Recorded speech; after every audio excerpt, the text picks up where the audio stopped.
Jina langu ni Solomon Nginai, ACC Mitwaso Isambu Division. Tuko hapa na OCS Brigadier Police Station.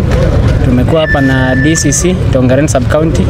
Tumekuwa na OCPD Tongaren pamoja na Sipu Commander na vitengo vyote vya kiusalama. Leo saa 7 usiku kumetokea mkasa wa moto hapa Brigadier na familia ya watu watatu wameungua kwenye mkasa huo. Imebainika ni mzee na bibi yake pamoja na mjukuu mmoja.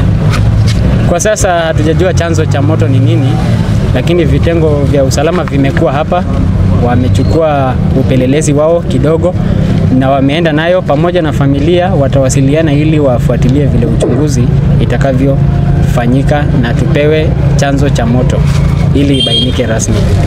Pia tumewapongeza sana wananchi. Katika mkasa huo wamekuwa watu wa maana sana, wao ndio walitusaidia kujaribu kuokoa, lakini tukashinda kuokoa. Kutoka saa 8 ya usiku mpaka asubuhi wananchi walifanya kazi mzuri sana.